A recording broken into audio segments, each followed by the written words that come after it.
આપ જોઈ રહ્યા છો સ્પાર્ક ટુડે ન્યૂઝ। ફતેપુરા નગરમાં મુસ્લિમ સમાજના કબ્રસ્તાન અને તળાવની સરકારી જમીન પર કરાતા ગેરકાયદેસર કચરાના નિકાલ સામે સ્થાનિકોમાં ભારે રોષ છે।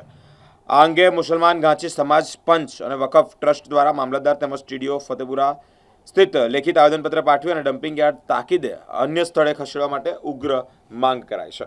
ઘણા સમયથી એટલે કે લગભગ વર્ષો થઈ ગયા છે અમારી મુસ્લિમ સમાજની પંચો દ્વારા વારંવાર નિમાયેલી પંચો દ્વારા રજૂઆત કરવામાં આવી છે, લેખિત તથા મૌખિક અનેકવાર રજૂઆત કરવામાં આવી છે, પણ એવું લાગે છે કે કદાચ એક ધાર્મિક જે એવી માન્યતા રાખીને કે ભાઈ મુસ્લિમ સમાજનું છે અમારે શું લેવા દે એવું ધારીને પણ કદાચ આ કચરો હટાવવામાં આવતો નથી, આ ડમ્પિંગ યાર્ડને નિકાલ કરવામાં આવતો નથી। અને હંમેશના માટે જ્યારે પણ અમારે કોઈ ધાર્મિક તહેવાર હોય તો રજૂઆત કરવી પડે છે અથવા તો પોતાના ખર્ચે અમારે આ કચરાની સફાઈ કરવી પડે છે। તો અમારી તો માંગણી એ જ છે કે સાર્વજનિક રોડ છે, આગળ મોટી મોટી ઓફિસો પણ આવેલી છે, તો એ તમામને ધ્યાનમાં રાખીને અને મુસ્લિમ સમાજની લાગણીને ધ્યાનમાં રાખીને આ ડમ્પિંગ યાર્ડને વહેલી તકે અહીંયાથી બંધ કરવામાં આવે। આ ડમ્પિંગ યાર્ડ બાબતે અગાઉ તમારે કોઈ પગલાં લેવાનું કોઈ આયોજન ખરું? અમે જો ના થાય, જો સરકારશ્રી તરફથી અમને સંતોષકારક કામગીરી આ જવાબ નહીં મળે તો ગાંધીજી જ્યાં માર્ગે અમે યોગ્ય લાગે ત્યાં આંદોલન કરીશું, અથવા તો બને તો અમે અમારા સ્વખર્ચે સામાજિક ખર્ચે સ્વફાળાથી અમે અહીંયા દિવાલ બંધ કરીને પણ આ ડમ્પિંગ યાર્ડને અમે બંધ કરી દઈશું। આપનું નામ? મોહમ્મદ શાહિદ। ફતેપુરા ખાતે આ મુસ્લિમ સમાજનું જે કબ્રસ્તાન આવેલ છે એની સામે ગ્રામ પંચાયત ફતેપુરા, કરોડિયા પૂર્વ તથા કાળિયા વલુંડા પંચાયત દ્વારા અમને પંચાયત વિસ્તારનો કચરો નાખી અને છેલ્લા 30-35 વર્ષથી ડમ્પિંગ યાર્ડ બનાવેલ છે। આ ડમ્પિંગ યાર્ડ તળાવની જમીનમાં આવેલ છે। સરકારશ્રીના કાયદા અને નિયમો મુજબ તળાવની જમીનમાં તળાવ સિવાય અન્ય કોઈ ઉપયોગ થઈ શકતો નથી, તેમ છતાં ગેરકાયદેસર રીતે આ પંચાયત દ્વારા ડમ્પિંગ યાર્ડ ચાલી રહ્યું છે। એ ડમ્પિંગ યાર્ડ હવે ભરાઈ પણ ગયું છે।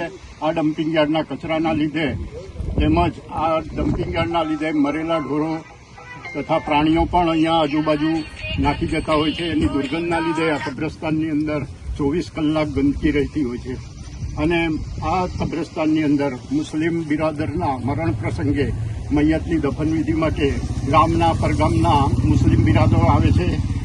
કબરો ઉપર ફાતિહા માટે દરરોજ ગામના મુસ્લિમ બિરાદરો આવતા હોય છે, ઈદની નમાઝ માટે પણ આવતા હોય છે અને એ સમયે આ દુર્ગંધના લીધે હેરાનગતિ થાય છે અને ધાર્મિક લાગણી પણ દુભાય છે, જેથી આ ડમ્પિંગ યાર્ડ અહીંયાથી ખસેડવા માટે અમે આજરોજ મામલતદાર અને ટીડીઓ સાહેબને આવેદનપત્ર આપીએ છીએ।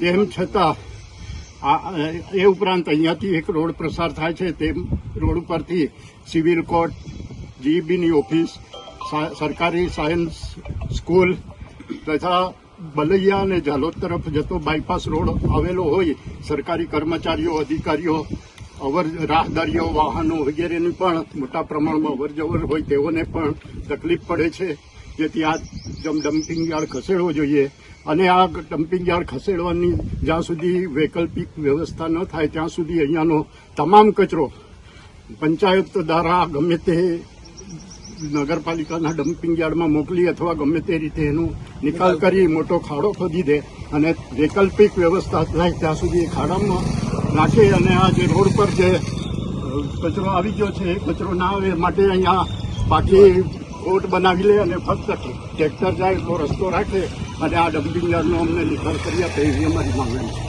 આ સમસ્યા બાબતે અગાઉ આપે કોઈ જગ્યાએ રજૂઆત કરેલી છે? અમે અગાઉ નથી આપી, પણ દર વખતે ઈદના તહેવાર પ્રસંગે અમારે કાયમ પંચાયતને લખીને આપવું પડે છે।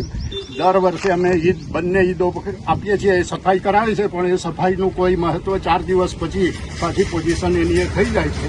સમાજના લોકોએ અમારી અગાઉની પંચે આ બાબતે ઘણા લખાણો આપેલા છે, પણ એના પણ કોઈ પગલાં લેવાયા નથી, એટલે એ રીતે સમાજના લોકોએ પણ અગાઉ રજૂઆતો તો કરી જ છે। આપનું નામ અને હોદ્દો? હું ઇદ્રીસ અહેમદ ગુદાલા, ઉપપ્રમુખ મુસલમાન ગાંચી સમાજ।